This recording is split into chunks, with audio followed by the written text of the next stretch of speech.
चलिए आइए आज देखते हैं Indian Council Act of 1892। Was it a voice और जस्ट नॉइस? सी, ये एक बहुत बड़ा डायलेमा था ब्रिटिश गवर्नमेंट के लिए in late 1900s India. Indian National Congress demand उठा रही थी to have a real say in the government.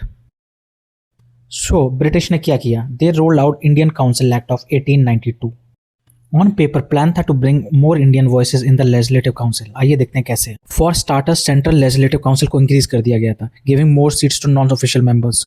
और इसके अलावा प्रोविंशियल काउंसिल को भी एक्सपेंड किया गया, such as in Bengal.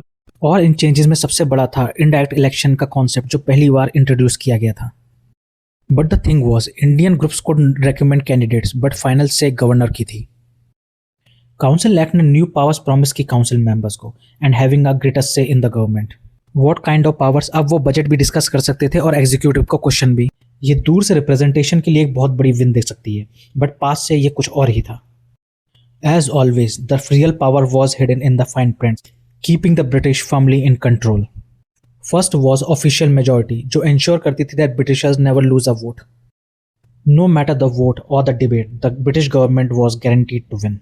And those election government remove कर सकती थी कैंडिडेट को जिसको वो अप्रूव नहीं करते थे। बट ये रियल पावर्स भी कैच के साथ थी, उनको वॉइस तो मिली but without a real power to vote. 1892 act अपने में ही बहुत कॉम्प्लेक्स और एक कॉन्ट्रडिक्टरी एक्ट था। हमारा टेक अवे इससे ये हो सकता था, चाहे ये फ्लॉड हो बट एक स्टेप तो था, और जिसने प्लेटफॉर्म बनाया फॉर लाउडर डिमांड्स। लास्ट में एक क्वेश्चन दिमाग में आता है, was it a step forward or a clever way to delete democracy?